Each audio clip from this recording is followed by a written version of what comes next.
Blessed evening to all of you who are here, and also those fellow worshipers in other parts of the world joining us through the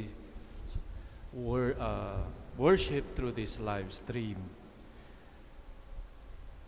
One of the great mysteries of life and relationship with God is the experience of God's calling.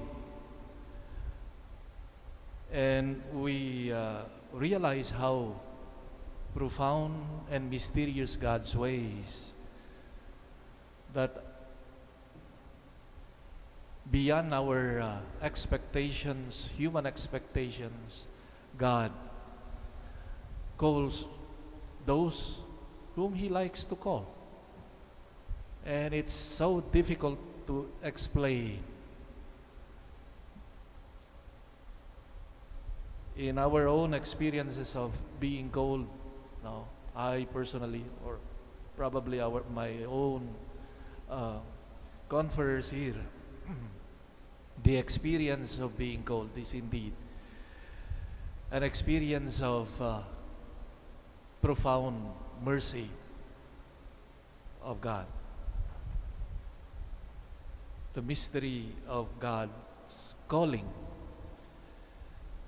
Especially as we look at the experiences of calling in the Bible, like in the case of the saint whose feast we celebrate today, Saint Matthew, a tax collector, considered as one of the worst sinners in the society, in the Jewish society at that time, because they were considered as collaborators of the occupying forces.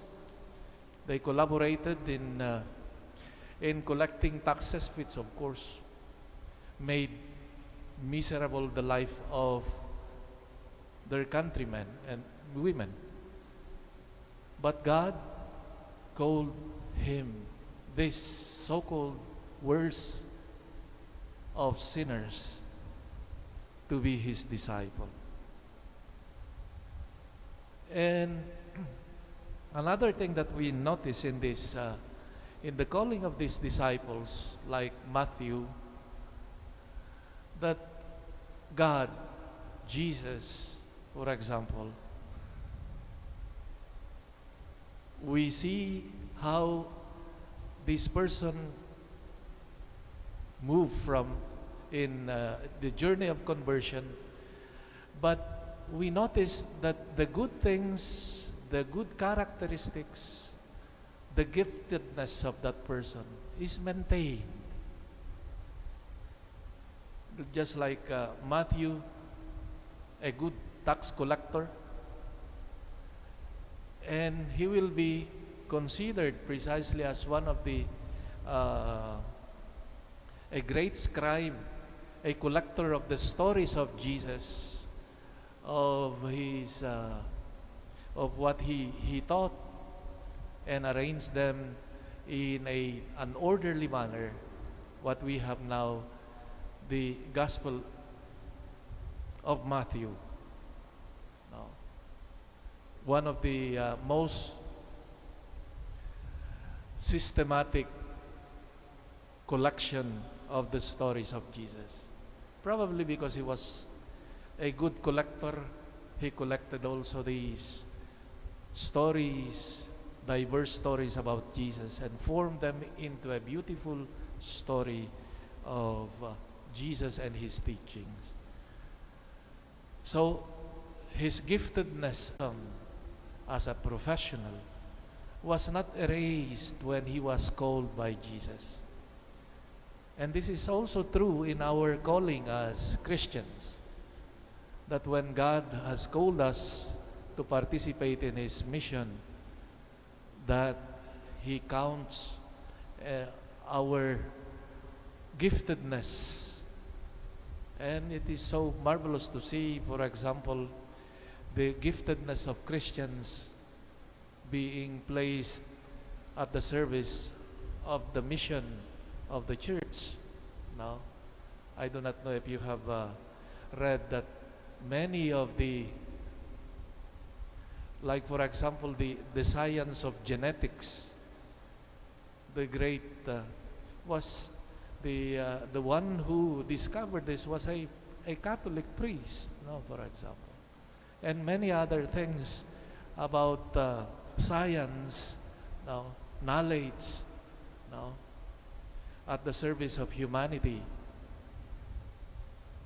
In other words, God, when He calls us so that we may grow and may we use our giftedness at the service of the kingdom, His kingdom. And we see how Matthew, for example, emerges his concern, his point of view in collecting this. For example, the orderly presentation of his gospel in forms of discourses, now about the parables of the kingdom, about the Sermon of the Mount, on the Mount, about the Beatitudes, the joy of the gospel, the joy of being forgiven, the joy of being called, and many others.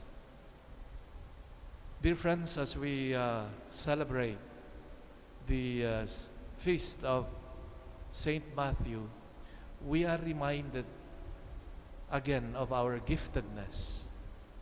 Do not tell God that you do not have anything to contribute for the glory of God, because that would be an insult to His creativity and generosity. Each one has received certainly gifts that can be used at the service of His kingdom.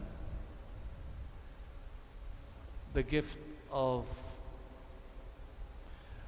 words, for example, for teachers, the gift of kindness, the gift of motherhood, of fatherhood, the gift of our own professions, and many other things now can be placed at the service of God. May Saint Matthew help us and intercede for us that we may come to a greater appreciation of our giftedness and use these for the greater glory of God's name. Amen.